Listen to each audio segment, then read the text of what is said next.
सभी धर्म के शास्त्र में बात कही है दोए,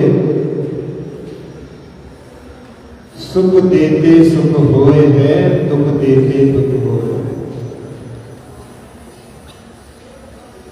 सब लोगों के लिए अद्भुत है कि यदि हम किसी का भला करते हैं, परोपकार करते हैं, अच्छे शब्दों का प्रयोग करते हैं, तो अपने आप अपने हृदय में आनंद की, सुख की अनुभूति होती है। जब किसी के लिए दुख देते हैं तो उस समय में अपने मन में ही पीड़ा का भाव उत्पन्न हुए नहीं रहता। मन में ऐसा लगता है कि अरे ऐसा क्यों किया, ऐसा क्यों बोला। क्रूर हृदय भी हो तो आखिरी में उसके मन में भी वहां पर कि ये गलत किया। एक गाड़ी में एक धनाढ्य महिला जा रही थी और गाड़ी रास्ते में खराब हो गई। एक युवक ने वहां पर उसकी गाड़ी सुधरवाने में मदद की और वो धनाढ्य महिला कुछ पैसे देना चाहती थी। उसने कहा ये तो हमारा फर्ज है, कोई परेशान हो उसकी मदद करना, इसमें मैं आपसे कुछ भी स्वीकार नहीं करूंगा। वो महिला आगे गई। आगे जाने पर एक रेस्टोरेंट था, वहां पर उसने उस रेस्टोरेंट में कुछ अपने लिए खरीदा और वहां पर देखा कि एक गर्भवती महिला थी, फिर भी कांस कर रही थी। गर्भ का समय लगभग पूर्ण होने को था और उसके लिए बड़ी चिंता थी कि अब प्रसूति पर बहुत खर्च होता है, कैसे उसकी पूर्ति होगी। उसके चेहरे पर चिंता के भाव स्पष्ट दिखाई दे रहे थे और धनाढ्य महिला ने उसको देखा और जब बिल पेमेंट किया उसके बाद में वो जब वहां से गई तो वहां पर अच्छी तगड़ी राशि वहीं पर छोड़ करके चली गई।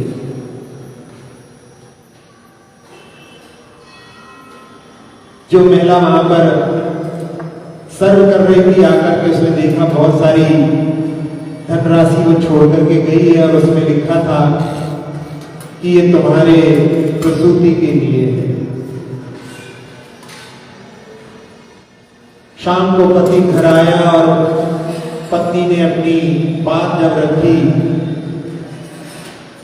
आप समझ गए होंगे वही उसका पति था जिसने उस महिला की मदद की।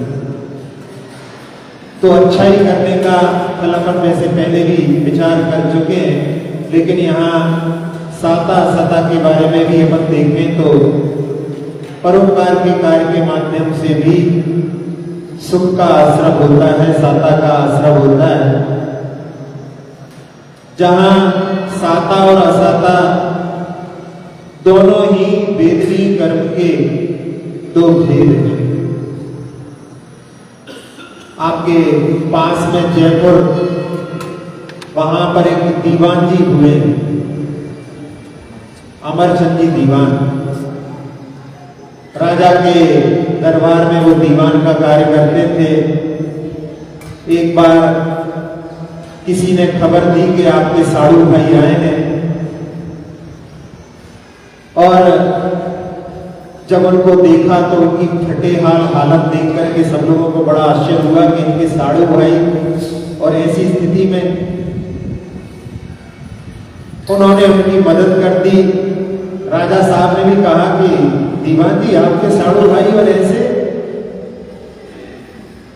तो उन्होंने कहा कि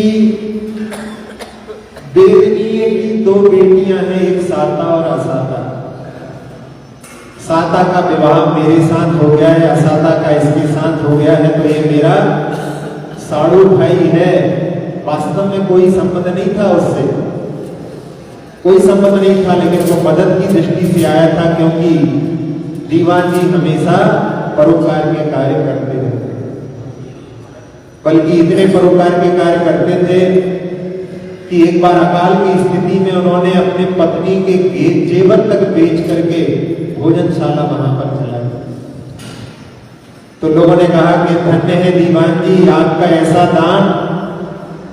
तो उन्होंने कहा कि तन धन तो है सदा पराया, अदेय है निज ज्ञान।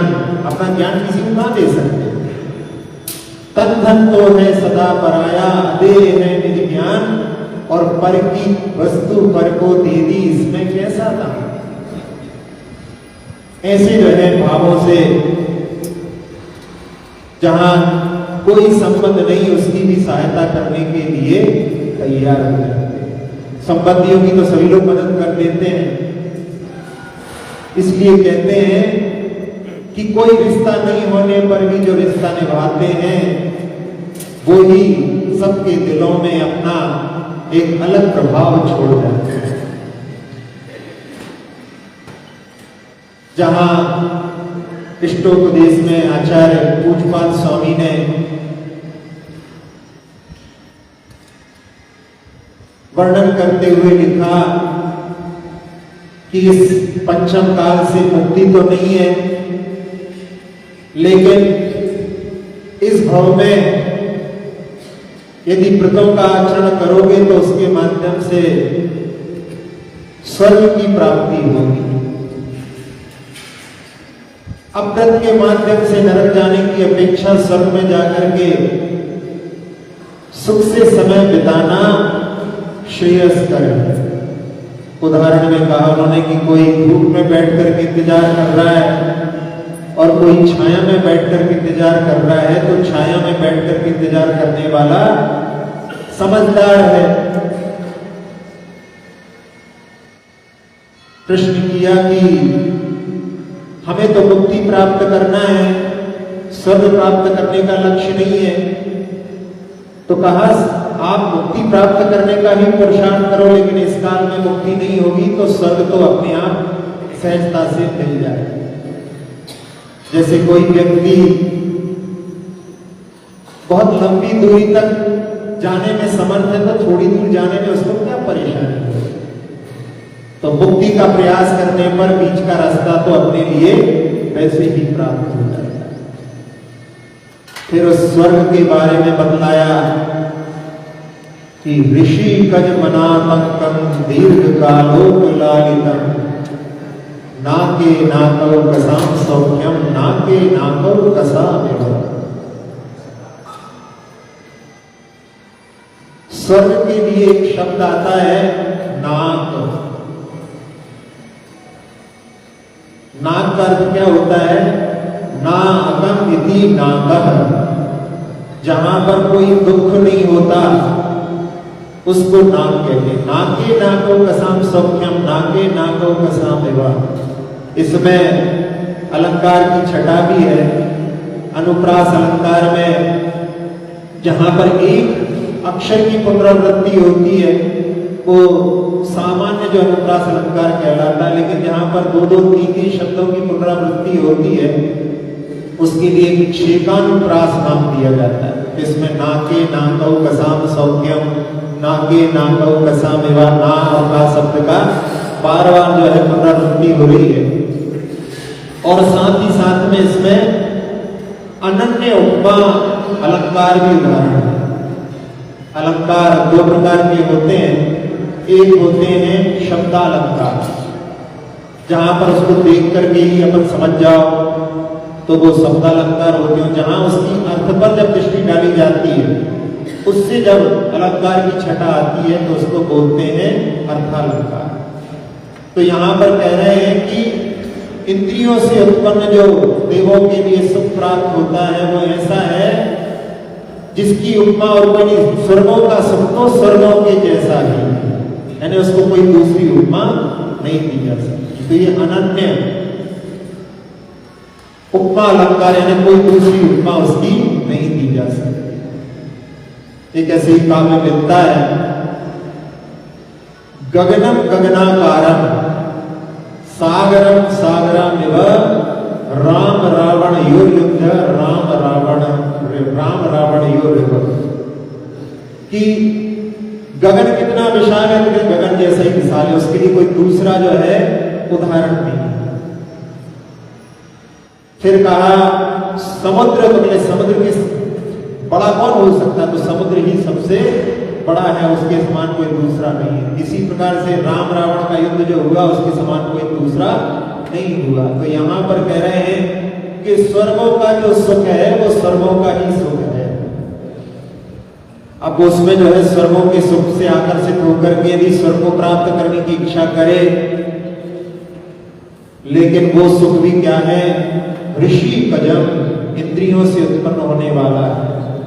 और इंद्रियों से उत्पन्न होने वाला सुख कैसा है, तो अगले श्लोक में आचार्य महाराज ने कह दिया, वासना मात्र में वेतन सुखम दुखम च देहिनाम तथा युद्वेदियन्ते ते भोगा भोगा। क्या कह रहे हैं कि वो सुख जो है केवल सुख का आभास है, वास्तव में सुख नहीं है। पांचों इंद्रियों से जनित जो अपने लिए सुख लगता है, उसमें अपने लिए ऐसा आभास होता है कि ये सुख है। भोजन करते हैं, भोजन में किसको ज्यादा आनंद आता है, जिसको जितनी ज्यादा भूख लगी हो उसको ही आनंद आता। और भरे पेट में अरे भैया कितनी अच्छी चीज दिखाओ, हमारे काम की नहीं। मतलब क्या हुआ कि जिसको जितनी ज्यादा पीड़ा होगी उसके लिए वो जो है पीड़ा का जब निवारण होता है तो उसमें उसकी दुख की कमी होने के कारण में सुख जैसी अनुभूति होती है। वास्तव में सुखाभास है, क्योंकि सुख का आभास हो रहा है। जब किसी के शरीर में व्याधि होती है, बुखार होता है 103-4, और उसके बाद में वो कम होकर के 100 तक भी पहुंच जाता है, तो कैसा लग रहा है, हाँ अब अच्छा लग रहा है। वास्तव में क्या हुआ, केवल जो है पीड़ा की कमी हुई है। कोई रोगी व्यक्ति इसमें हर्षित हो कि देखो हमारे लिए तो 1 लाख रुपए का इंजेक्शन लगता है, विदेश से आता है हमारे लिए इंजेक्शन, यदि वो उसमें हर्षित हो रहा है तो क्या है,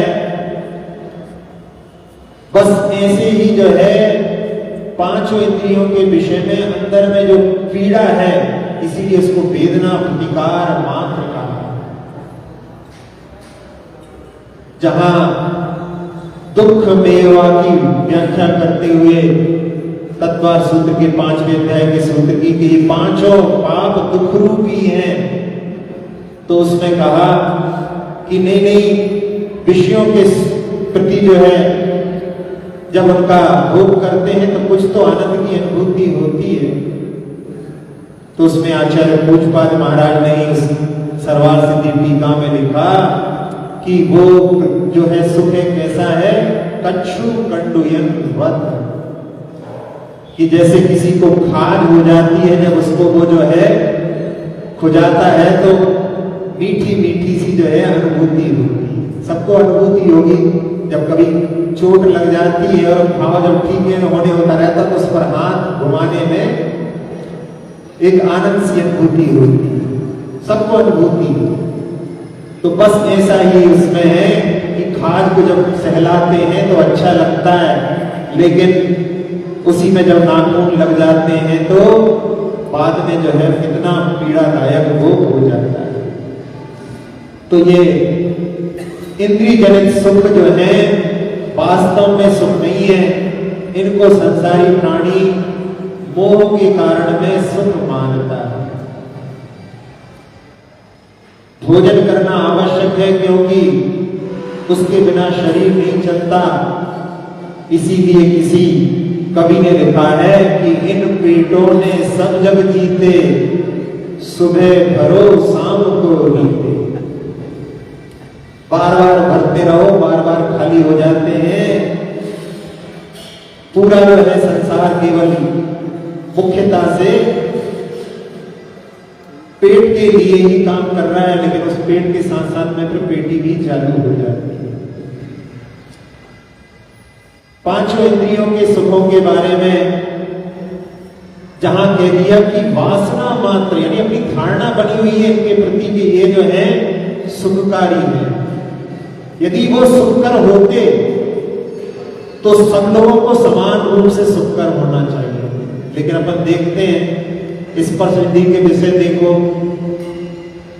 तो उसमें किसी को कड़ा पसंद है तो किसी को नरम पसंद है, किसी को चिकना पसंद है तो किसी को रूखा पसंद है, किसी को ठंडा पसंद है तो किसी को गर्म पसंद है, किसी को हल्का पसंद है, किसी को भारी पसंद है। यदि उसमें सुख होता है या उसमें जो अच्छाई होती तो सबको लगना चाहिए, लेकिन सबकी अपनी अपनी रुचि है, उसके अनुसार उसमें वो जो है सुख मान लेता है।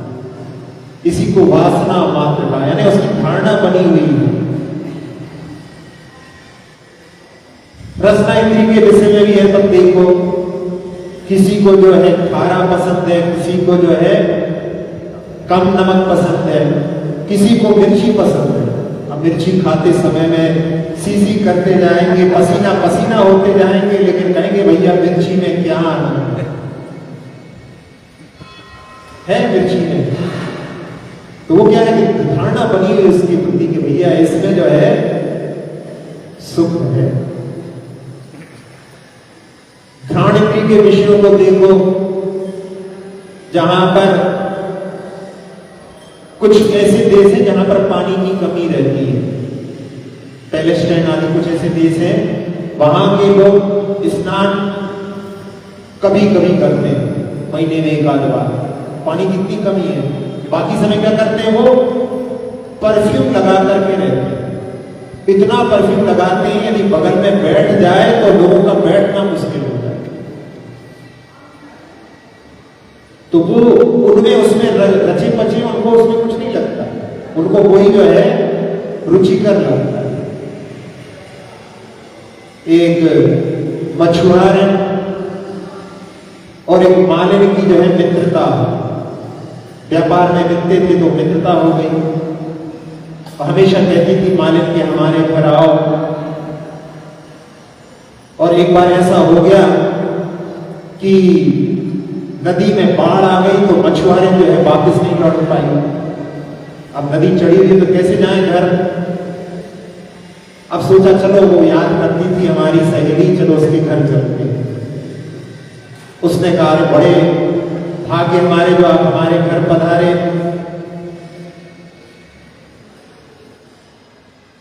मजबूरी है लेकिन वहां पे दिखा रहे कि देखो हम तुमसे मिलने आए। संसार में इस प्रकार की स्थितियां रहती हैं। वहां पर अब नदी चढ़ी हुई है तो उसने कहा कि अब तो यहीं पर आप विश्राम करो। तो उसने कहा ठीक है। अब उसने सोचा कि हमारी सहेली जो है पहली बार घर में आई है और मालिन है तो वहां पर तो फूलों का व्यापार होता है, तो उसने सोचा आज इसके लिए अच्छी फूलों की सेज सजाते हैं। और फूलों की सेज सजा करके उससे कह दिया कि इस पे विश्राम करो। अब वो जो उस पर लेटती है तो उसको नींद ही नहीं आती, उसकी जो है सुगंध उसके लिए रुचिकर नहीं लगती। यानी निद्रा के लिए जो योग्य साधन चाहिए था वो वहां पर नहीं, उसकी नींद ही नहीं आ रही उसको। फिर उसने क्या किया कि जो मछलियों का जो पात्र था, डलिया थी जो बाहर रखी थी, उसको लेकर के आई और उस पर पानी के कुछ छींटे मारे और उसको सिरहाने रखा। तब उसको जो है नींद आ गई। हंसी आ रही है सुन करके, लेकिन देखो उसी में जो है वो रचा पचा हुआ। तो इसमें क्या है, हर चीज के प्रति अपनी वैसी धारणा बन गई। और रंगों को देखो, किसी को जो है लाइट कलर पसंद है, किसी को डार्क कलर पसंद है। यदि लाइट अच्छा होता तो सबको अच्छा लगना चाहिए था, लेकिन नहीं। इसी प्रकार से जब संगीत सुनते हैं तो उसमें संगीत में भी अलग अलग वैरायटी, सब उम्र के लोगों की अलग अलग वैरायटी, उम्र में भी सब लोगों की अलग अलग वैरायटी। तो बस केवल जो पंचेंद्रिय के विषय हैं उनमें ऐसी धारणा बनी हुई है कि ये हमारे लिए हितकर है, इसलिए हमको हितकर लगता है, और उसमें भी परिवर्तित होता रहता है। ठंड के समय में वही वस्त्र अच्छे लगते हैं और गर्मी के समय में वही जो है अपने लिए भारी लगने लगते हैं, हटाने की इच्छा हो जाती है। शिखर जी में भी देखो, पर्वत पर जाते समय रास्ते में लगता है कि पहन करके चलो, ऊपर जाने पर वही जो है खोलने की इच्छा हो जाती। तो यदि उसके प्रति जो अपनी धारणा बनी हुई है उसके माध्यम से ही अपन उसमें सुख मानते हैं। और उसमें आचार्य महाराज कह रहे हैं कि जब कभी आपत्ति आदि आती है तो कोई हितकर चीजें जो है वहां पर हितकर नहीं करती। बहुत अच्छा बेटे ने जो है माँ से कहा और माँ ने बहुत अच्छी डिश बना करके तैयार करके दी है, खा रहा है बड़े शौक से। और इसी बीच में फोन आ गया, फोन पर बात कर रहा है अपने मित्र से, और मित्र ने कहा कि रिजल्ट आ गया है, मैं तो पास हो गया हूं, मेरा सुनाओ। अरे मेरे तो सब में डिस्ट्रिक्ट है, अरे मेरी तो सुनाओ। सब अपनी अपनी पूछते हैं। उसमें कहता है यार तुम्हारा तो नंबर उसमें दिख नहीं रहा है। अब जो है सामने डिश रखी है, इतनी अच्छी जो वहां से मैं कह करके बनवाई थी, अभी तक खाते हुए आनंद आ रहा था, अब सारा आनंद वहां पर विलुप्त हो गया। तथा हृदय भोगा रोगा एवापति। आपत्ति के समय में वो जो सुखकर लगते हैं वो भोग भी वहां पर नीरस लगने लगते हैं। एक एक इंद्रिय के विषय में कहा तो वो बलशाली हाथी, कितनी शक्ति है उसके पास में, लेकिन एक गजनी जो नथनी का चित्र वहां पर लगा करके और उसके आसपास में गड्ढा और उसके ऊपर घास आदि रख दी, और वो बलशाली हाथी उसको प्राप्त चित्र को देख करके मोहित हो जाता है और उस गड्ढे में वो फंस जाता है।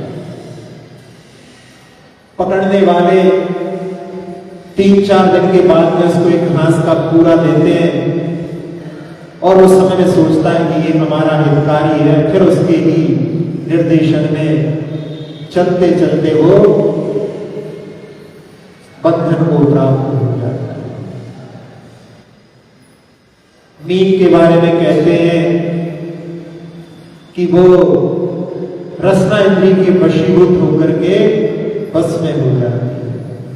किसी कवि ने छोटी सी कविता लिखी कि जो चारा उसको मछली को पकड़ने के लिए डालते हैं, कभी कभी जीवों को भी मार करके डालते हैं, तो जीव कहता है कि मैं मरा तेरे लिए, तू मत मर मेरे लिए। यदि तू मरेगी मेरे लिए तो बाहर खड़ा है तेरे लिए। घ्राण इंद्रिय के वशीभूत होकर के वो भ्रमर, जिसमें इतनी सामर्थ्य रहती है कि लकड़ी में भी छेद कर सकता है, लेकिन वो नाजुक फूल में फंस करके अपने प्राण त्याग देता है। जहां आदिनाथ भगवान के जो पूर्व का वर्णन आता है, जिसमें वज्रदत्त वो थे, जब वज्रजंग थे उस समय वज्रदत्त चक्रवर्ती के बारे में आता है कि मालाकार ने कमल का फूल ला करके दिया, बड़े हर्षित होकर के उसको लेते हैं, उसके कोमल स्पर्श को अपने चेहरे पर लगाते हैं और लगाते लगाते ही कहीं पर जो है कड़ा स्पर्श अनुभव आता है। देखते हैं उस ओर तो एक भ्रमर उसमें मरा हुआ। मन में वैराग्य के भाव उत्पन्न हो जाते हैं कि देखो सामर्थ्य तो थी, लेकिन उस छोटे से नाजुक फूल में फंस करके प्राण त्याग कर। चक्षु इंद्रिय के विषय जो पतंगा होता है, जिसको उर्दू में परवाना कहते हैं, वो शमा के ऊपर झंपापात करके अपने पूरे अंगों को जला लेता है। कभी कभी तो जो है मंदिर में जहां पर तिलक लगाने के लिए आईना लगा रखते हैं, वहां पर भी लोग अपने आप को संवारने लगते हैं। यहाँ पे है कि नहीं मंदिर में, ये पास में है, तो उसमें देखते देखते कर हाँ तिलक तो लगाते लगाते अपने भी चेहरे पर दृष्टि जाए बिना नहीं रहती, अपने भी रूप को वहां पर निहार लेते हैं। कहाँ जो रूपातीत है उसको निहारने के लिए आते हैं, लेकिन उधर भी दृष्टि चली जाती है। यानी कि आंखों के विषयों में किसी शायर ने लिखा है, आईने में तस्वीर अपनी देखते हैं वो, और देखते हैं इस तरह कोई देखता ना। देखते देखते भी मन में ये भय रहता है कि कोई देख ना रहा हो मन में, क्योंकि गलत काम है तो वहां में जो है भाव उस प्रकार का रहता ही है। कर्ण इंद्रिय के विषय में कहते हैं कि हिरण जो है मुक्त हो जाता है। ये हमने आगम में पढ़ा, लेकिन लगता था कि ऐसा कैसे होता होगा। लेकिन एक पंडित जसराज जो शास्त्रीय संगीत यानी शास्त्रीय गायन वाले थे, उनका एक संस्मरण हमने पढ़ा कि वो बनारस के किसी मंदिर में वहां पर राग तोड़ी को गा रहे थे, और वो मंदिर जो था वो जंगल के पास में था। तो राग तोड़ी गाते गाते उन्होंने देखा कि हिरण जो है मंदिर में घुस करके आ गया, और बिल्कुल ऐसा स्तब्ध हो गया कि लोग उसके आसपास से निकल रहे थे, लेकिन उसके लिए कोई डर नहीं लग रहा था, बिल्कुल मुक्त होकर के वो सुन रहा था। तो ऐसा जो है शब्दों के वशीभूत होकर के भी व्यक्ति बंधन को प्राप्त हो जाता है। 5 इंद्रिय के विषय,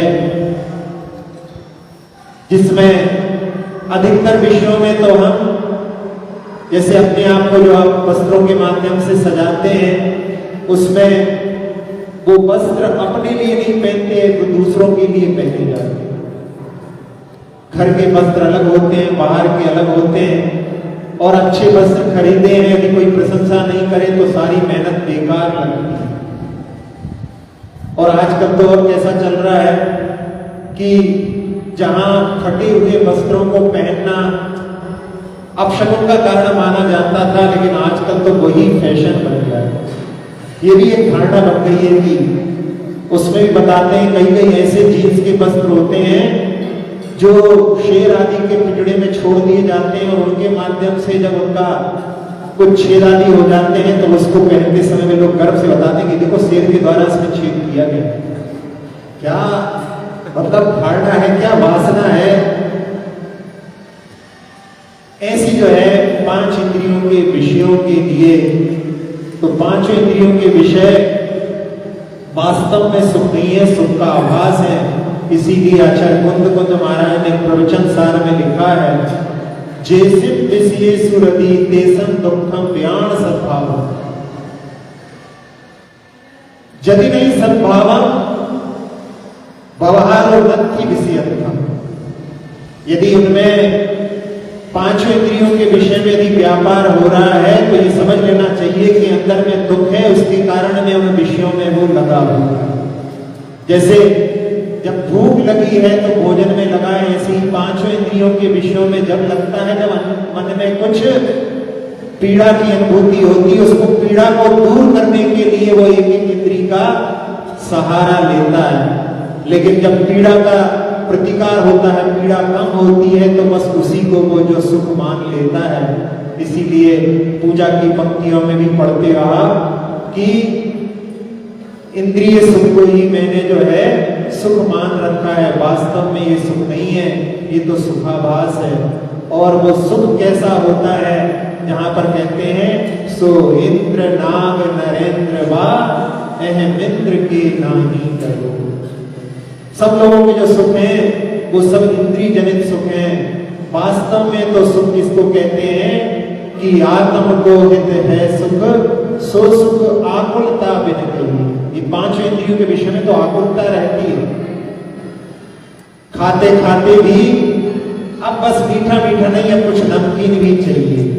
यदि उसमें मीठे में सुख होता तो मीठे मीठा खाते, नहीं अब उसमें मजा नहीं आ रहा, दूसरा चाहिए। और उसके बाद में भी अब आखिरी में भी कुछ सौंफ सुपारी भी चाहिए कि मुंह थोड़ा सा ठीक हो जाए। मतलब क्या है, मुंह खराब हो गया उसके खाने। तो ये जो है इंद्रियों के सुखों की स्थिति है। तो यहाँ साता के माध्यम से अपन इंद्रिय सुखों के लिए भी अपेक्षा रख रहे हैं, तो भी वास्तव में नहीं। अध्यात्म की दृष्टि से तो ये सुख और दुख दोनों से ऊपर उठ करके वास्तव में जो आत्मा का आनंद है उसको प्राप्त करने के लिए अपने लिए प्रयास करना चाहिए। लेकिन फिर भी यहाँ पर जो सुख के लिए, पुण्य के लिए यदि अपन प्रयास करते हैं तो वो पुण्य भी अपने लिए मोक्ष मार्ग में सब उपलब्धियां प्राप्त कराता है, इसलिए उसके लिए भी निषेध नहीं है। लेकिन वो अपना लक्ष्य नहीं है। लक्ष्य तो पुण्य और पाप दोनों से ऊपर उठ करके मोक्ष प्राप्त करने का लक्ष्य होना चाहिए। साधन में कभी भी उलझना न चाहिए, साध्य को कभी भूलना न चाहिए। ऐसी दृष्टि रख करके सबके लिए जो साध्य है उसकी प्राप्ति हो, इसी भावना के साथ में अक्षर पद मात्रा से दूषित वचन अगर हीन रहे और प्रमाद कषाय के वश में सम्यक अर्थ विलीन किए। जिन वाणी माता मेरी अब सब त्रुटियों को क्षमा करे, वे आशीष शीघ्र हम सबको केवल लब्धि रमा मिले। प्राप्त हमें हो बोधि समाधि परिणामों की शुद्धि हो। निज आत्म उपलब्ध हमें हो, शाश्वत सुख की सिद्धि हो। चिंतित वस्तु दात्री माता चिंतामणि उपमा भाती। करूं वंदना पूर्ण विनय से चरण रखूं मैं ये पाती। कर जिन वाणी स्तुति कन की ममता का, महामंत्र का जाप अब सभी जपे नमः।